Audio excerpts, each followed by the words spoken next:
ROC.com, and I'm here with Pete Drago Sell, the new Ring of Combat welterweight champion. Hi Drago, how are you doing? How you doing? How's everything? I'm good. We're at Sarah's BJJ down in Huntington, doing a little sparring today. Yeah, a little something, playing around, getting the more around some tall Thai boxing guys. You know what I'm saying? Get the feel for it. You know. I feel like I've been in this game a while. I mean, I don't think he's gonna. Like, you gotta be ready for anything, but I'm not gonna be worried about him. He's gonna throw something out of the blue I've never seen before. You know what I'm saying? Because kind of took my licks over the years. You know? Yeah. Actually, how did you get started in martial arts? Actually, as a kid, I went to my dad did Taekwondo as a kid, so some style. So I did Taekwondo that local in my neighborhood, and I started with that, and that was it. And I did that for a couple of years, and jiu-jitsu guys from Hendel's, like some. Anyway, so these white belts from Hendel's came in, and they did like a old school challenge match. White belts? Well, yeah, but because they knew they were from the neighborhood, they knew my instructor at the time, and they took it down. They were like arm bar, this and that, the choke, everything, you name it, and then I'm like, what am I doing? Like, these guys are raping me. What do I want? Like, what am I gonna do with this kind of stuff? So you learn, but I think everybody starts somewhere, and that's kind of what I did. And so then you started training jiu-jitsu to fall in love with it? Jiu-jitsu was awesome, because I remember when I was first in there, man, there was kids in there, like, I was thinking it was 217 when I started, and I was, big. I was like 217, I was lifting a lot. 217 pounds? Yeah, I was like lifting a lot, real like hardcore lifting. I loved that squat 3 days a week. I was really into lifting weights. Yeah. I felt so strong. There was guys in there 140 pounds, like twist me in a pretzel or whatever. I'm like, this is ridiculous. And it's cool, It was good, crazy art to watch. And I ended up running to med school with Hendo had a school in Babylon, Long Island, and Matt, Nick, Sarah, and Gracie ran it, and that's when I started. And I was like 17 with them. And then next thing you know, and then years later, they met world champ, and everybody's going, and I'm on for the ride, Yeah. And so, wait, I can't even fathom you at 217 pounds. Like, so then you dropped it. You actually fought in the UFC at 185. Yeah. And then you went down to 170. So what made you go down from 185 to 170? You know what? I just started seeing how these guys would weigh in. They weigh in at 185. The next day, get in the ring like 205, and I'm like, what the? Like, I was weighing 185, and I'm getting in the ring 195. You know what I mean? Like, there's something wrong here. You know what I mean? Like, why? Like, you know what I'm saying? It's like these guys are huge. So now, like for me to cut more weight now, like I can get my body weight down there. And I get actually in the cage of 170 now. I learn to do it. I get to at least 190. By the time we're in, put it back on, I feel strong myself. What do you walk around? Like naturally, like eating regular and stuff, probably like 210. Yeah. Do you like to eat? I like to eat. Is your weight cut really, really hard? It's about sacrifice. If you take the time and you sacrifice the days that you have to, do it the right way. It's not as bad, but. It's not fun. I like to eat, what I'm saying? You see, and it's crazy because when you start dieting, before that, you want to eat certain things, but you really don't care. You know what I'm saying? You eat something, and I'll eat that tomorrow, whatever, I'll get it later. But then when you start dieting, you start seeing everything. Oh man, I gotta eat that tomorrow. I gotta eat that. All that peanut butter on that. Oh my God, that's insane. You know what I mean? Like. You start to become all these things in your head. Peanut butter's on pretzels? On pizza would be amazing. I love peanut butter is awesome. What do you eat peanut butter on? Everything. I'll just take the full peanut butter. I can't do it right now, but I'll just take it and I'll just go like granola and berries, whatever you name it. I'll go to work on that thing. But then you look at the label, it's like 2 tablespoons, like 190 calories. All right, so I eat a whole jar. Take it out. And as soon as you're done with the fight, it's like game on. Yeah, it's game on. I mean, I haven't been the best with that over the years. Right? I got to get better with that as far as staying in tip-top shape between the fights, because a lot of times they go up to deep end. You know what I'm saying? They go the other way. Oh, really? Yeah. You are a little bit of a party. Yeah. I think I might have seen you. Not yet. Yeah. So I haven't been the best guy with that. His balls taking a beat. guys. You understand. This is the beginning. Drago, he trains hard, but he likes to party hard. And after his fight, I'm not surprised. I knew, you know, that he'd be, in his words, bent by now. Where the fuck's the glass, man? The fuck am I a fucking sushi homemaker over there?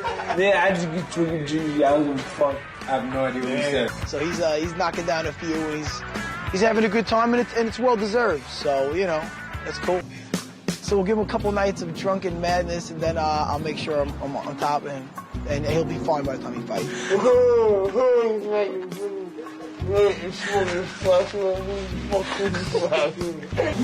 I'm trying to do it better. I guess as I get older, I got more smart with. I'm trying to do it better than today. Yeah. But you don't really want to, right? No, I mean, you do here and there. You gotta, you know, like, one thing I learned in life, and you know, Maddie says, all work and no play isn't good for anybody. I'm like, you're right. Makes Pete a dull boy. Yeah, they are, exactly. Dude, that Elijah Rushberger fight, I'm telling you, I nearly shit myself during that fight. That was and you know, truck it. He said he dropped his phone. He broke his phone.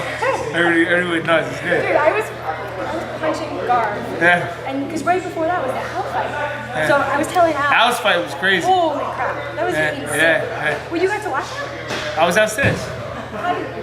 So I was watching, and I was interviewing Al the other day, and I was telling him I was watching it. I was digging into my hand, and I was, like, I had, like, a little, like, bruise. And then all of a sudden, I was, like, hitting Garv, and I was, like, punching Garv, and then your fight came on, and I literally popped the bruise that I had, and my hand was, like, all bruised from you two guys. Like, I know, it's funny, man. People actually, somebody said, like, somebody's father had tears in their eyes and stuff, and I was like, wow, that's awesome, you know? It makes you feel good, you know? It was insane. I can't. And then somebody behind me was like, saying something like about you, like, oh, like, you know, what's going on with Drago? Is like, is he here? Is he going to fight? Did he, you know, he's going to show up? And I swear to God, I was like, I'm gonna punch this guy in the face. Like, oh my God. And then I saw. Yeah, it's that easy. The guy's a good wrestler. Good. I mean, you know what I'm saying? I'm trying to get up, you know. You broke his heart. Like, I feel like you broke his heart, his soul, and. Thing is, he gave him everything he had for the 5 minutes, and then after you do that, and I was like smiling and going back to it, and he's like, oh, I'm gonna come back for you guys. Oh my God. I just don't even. Kind of takes the wind out of your sails. You know? Did you think that it should have been stopped after you back and watched it? Hell no. Honestly, if they stopped it, this is my point. Not for nothing. I came back the second round and submitted to you, so like now it's like for you to talk like that is a little crazy. But I mean, if I was that hurt, how could I do that? Absolutely. You know what I'm saying? If I was that hurt, you would have killed me in the second round or third too, whatever. You shot me in the second. You know what I'm saying? Like, it's one thing the guy's like so knocked out and like you guys really hurt and you're looking at the ref and he's silent, but I was moving the whole time. I think it looked a lot worse than it was, you know? Well, I mean, as a fan, I was sitting there, I literally was like this close to the cage. Yeah. And I mean, I'm sitting there watching it like, okay, like I know he's gonna come back for this because this is what Drago does. Like, this is what he does. He likes to go in there, he likes to give fans. It's not. I mean, it's not by choice sometimes. It's weird how things happen with me. You know, what can we say? You know, I mean, the fans like it, so it's all good. You know. Yeah. And at the end of the day, it's entertainment business, right? Putting this in the seats.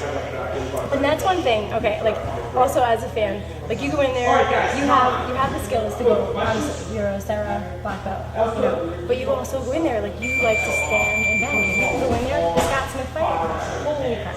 Like that was such an exciting. I get that all the time. Yeah, that one was so amazing. But, I mean, you guys are like high fiving each other, like you're just having a good time, going in there, and you put on such an amazing fight. Like obviously, the outcome wasn't what you wanted. Yeah, I mean the fight game. It's like they say, it's a game of inches. You know, I mean, one wrong step that way was like boom, and all I had to do after that end of that fight was just move back, and he would have fell over, and that was it. The fight was over.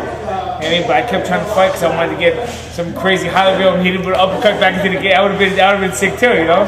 But then if I didn't do it, just try to play it safe, and I didn't get that, I would have been mad at myself. So hey, you know. Well, that's one thing. You went in for the kill. Like, you're not the type of guy that would just be, okay with. I'm gonna let him drop. And I squeaked out a decision. It's not, you know. I mean, you're gonna end the guy.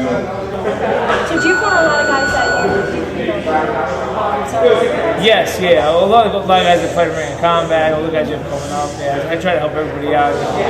There for always goes to Weidman, all these guys coming up, but everybody's all over the place now. So it's big things happen in the sport now. There's so many guys fighting on that team that actually Weidman's fighting the day after me.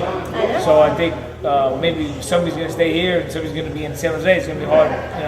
It is what it is. I'm saying?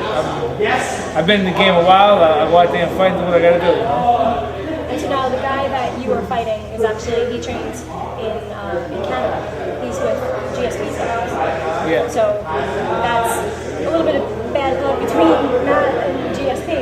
Today it's still a bad blood? I don't think so. Nah, I think it's that was over. I think at the time, the reason why a lot of that started was because I guess at the time, like I don't think it was GSP himself. I think it was everybody around him saying stuff, and he was kind of making excuses why he wants to fight and stuff. That's how it started. So Matt started going back at him, and the next thing you know, it started the whole thing. And it is what it is.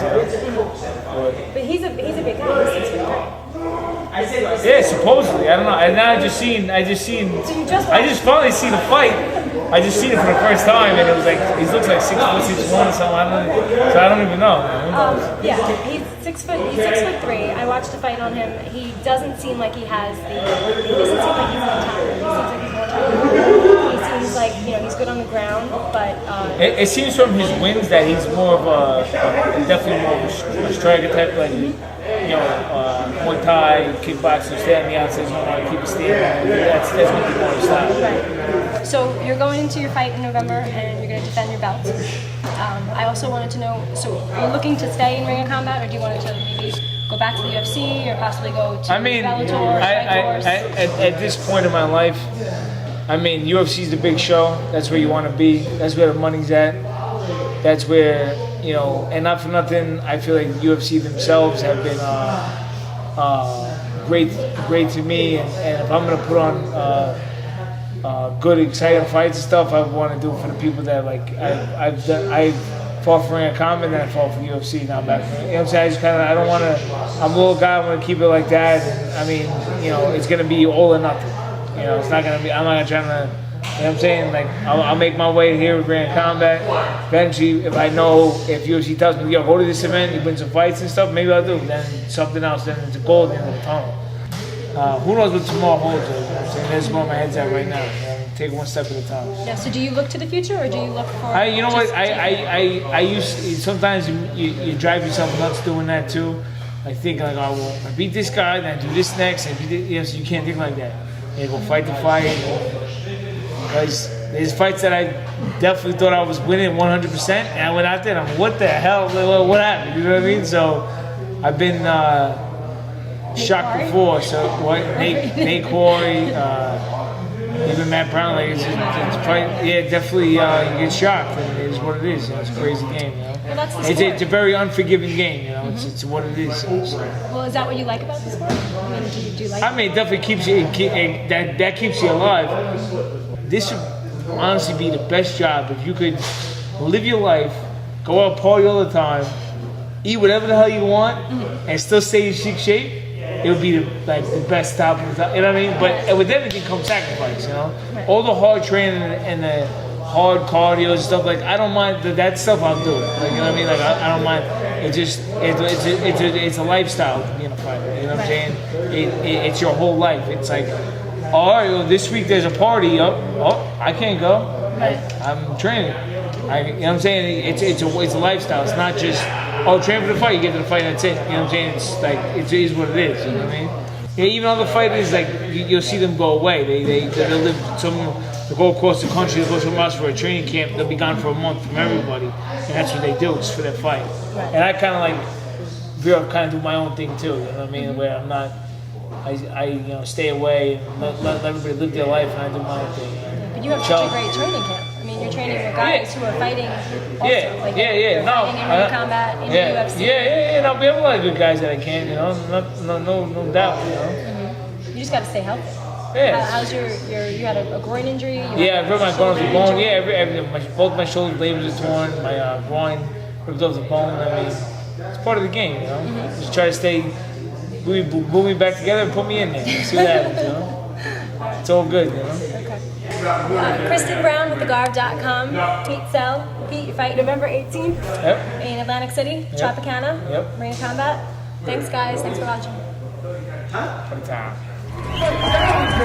Time.